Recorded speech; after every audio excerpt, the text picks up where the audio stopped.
Moslavačkoj, Karlovačkoj, Zagrebačkoj županiji.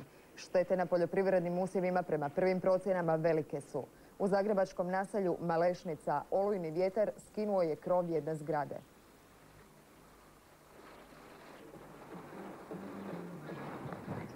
Olujni vjetar oko 18 sati srušio je krov zgrade u ulici Ivane Brlić-Mažuranić na broju 56 u naselju Malešnica.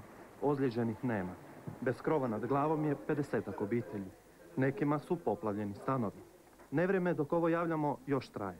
Policija je blokirala ovaj dio naselja Malešnice, te moli građane da ne izlaze iz stanova dok vatrogasci ne skinu i ostale dijelove krova koji bi mogli pasti na pločnik i parkiralište. Ja sam sada na 4. katu, čuo sam veliku tuču, odišao sam gore na tavan, imam ključeve, vidio sam da polako vjetar diže krov polako gore i jedanput samo tutnja veliki sve je diglo zrak. Ko je izgradio zgradu, krov? Firma Gortan. Koje godine ste uselili? 90. Istrčali smo micati aute, malo smo pomaknuli iz cestove limove da ostali auti mogu proći što su bili tu i to je to. Imali ozlijeđeni? Koliko znamo nema, malo štete na autima, ako ima. Primili smo vijesti o nevremenu u susjednoj Sloveniji. Mjesto Boričevo, nedaleko od Novog Mjesta, također je pogodila tuča. Snimka dovoljno govori. Na cestama, ali i poljima ostalo je 10 do 20 cm leda. Štetu tek valja utvrditi. IDS definitivno izlazi. Suđenje u slučaju Herak traje već 1,5 godina. Jutro se prvooptuženi bivši ministar turizma Ivan Herak prvi put trebao braniti sa slobode. No pola sata nakon početka glavna je rasprava odgođena. Naime, Milica Đurđević iz Zagreba, odvjetnica trećeoptuženog Antuna Golika iz Rapskog imperijala, nije se pojavila.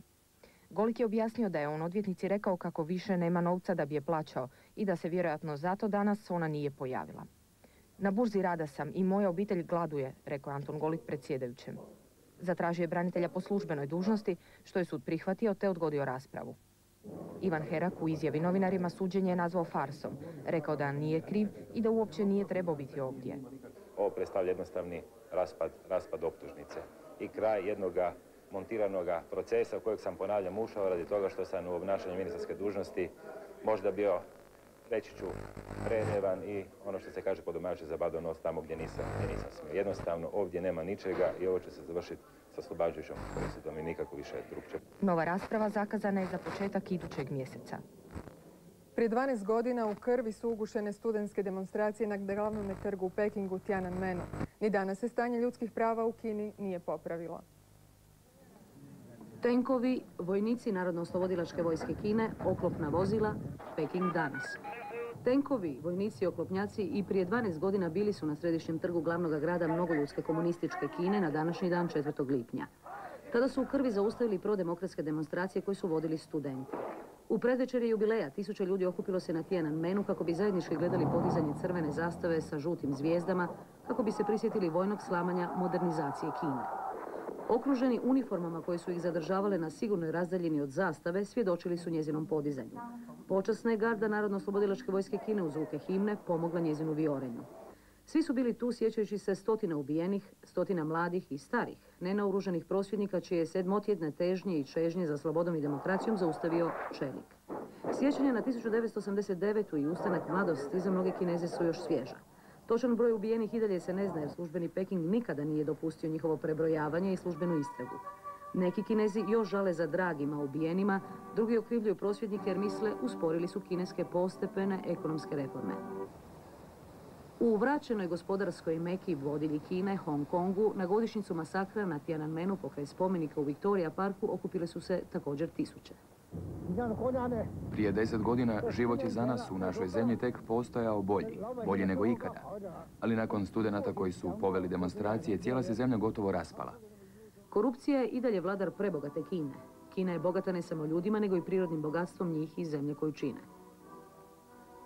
Realnost je kineska briga o poboljšanju ljudskih prava zbog međunarodnih pritisaka, jer da nije tako ne bi se mogli razvijati onako koliko jesu.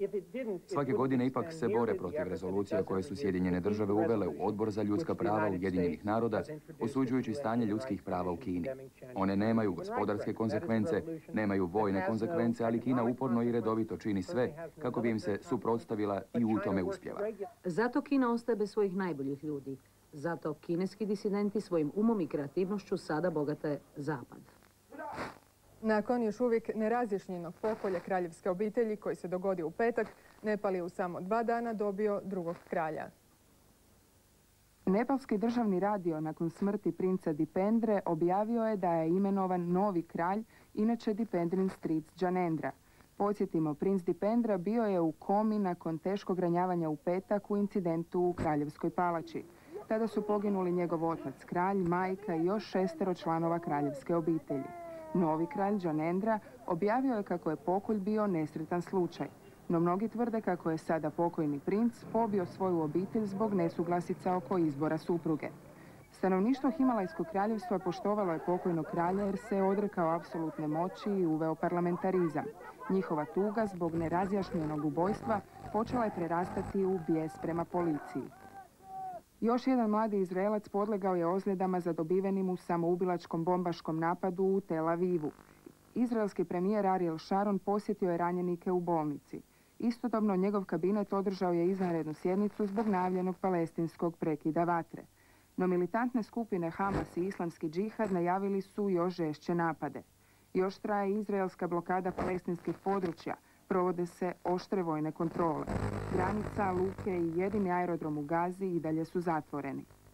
Alejandro Toledo, kečuanski indijanac i žestoki borac protiv represivnog režima bivšeg peruanskog predsjednika Alberta Fujimorija, pobjednik je predsjedničkih izbora u Peruu. Centrist Toledo pobjedio je socijaldemokratskog protukandidata Alana Garciju. Demonstracija zrakoplovnih akrobacija kraj Londona pretvorila se u krvavu predstavu. Više od 35.000 ljudi jučer je nemoćno promatralo pad akrobatskog aviona i pogibiju pilota. Unatoč nesreći, aeromiting je jutros nastavljen, no dogodila se još jedna identična nesreća. I danas je poginuo pilot. Uzroci dvaju nesreća još se utvrđuju. Od udara groma u drvo tijekom velike oluje koja je jučer pogodila turističko mjesto i Droskalo u okolici Milana, poginula je 17-godišnja djevojka i još 25 ljudi je ozlijeđeno. Legendarna filmska zvijezda glumac Anthony Quinn umro je u 86. godini u bolnici u Bostonu. Liječnici nisu priopćili uzrok smrti. Quinn je tijekom svoje polustoljetne karijere igrao u više od 100 filmova. Za uloge u filmovima Viva Zapata i Žudnja za životom dobio je Oskare za sporedne uloge. No publici je ostao najpoznatiji po legendarnom ostvarenju u Grku Zorbi. Sportske vijesti počinjemo košarkom. Za naslov NBA prvaka u seriji dvoboja borit će se LA Lakersi i Filadelfija. Košarkaši Filadelfije u odlučujućem su 7. polufinalnom susretu doigravanja istočne konferencije svladali Milwaukee 108-91. Tom su se pobjedom plasirali u finale gdje ih čeka momčad LA Lakersa. Najučinkovitiji u redovima 76ersa bio je Allen Iverson, ubacivši 44 koša. Prva finalna utakmica igra se u srijedu. Podsjetimo, prvaci NBA lige postaće ona momčad koja prva osvoji 4 pobjede. U finalu malonogometnog kupa Hrvatske igraće Split 1700 i Skver. Split je bio bolji od Orkana 5-2, dok je Skver svladao Uspinjaču 12-11. Prijenos finala, koji se igra u Pazinu, možete pogledati u 18 sati na našem 3. programu. Na Roland Garrosu danas će se igrati susreti osmine finala. U 15 sati i 30 minuta pogledajte snimku susreta Agas i Skiljari, a u 23 sata i 5 minuta meč između Koreće i Santoroa. Vremenska prognoza za poslijepodne je optimističnija. Djelomice sunčano, povremeno s umjerenom naoblakom uz malu vjerojatnost kratkotrajnih pljuskova. Najsunčanije će biti na sjevernom i dijelu srednjeg Jadrana.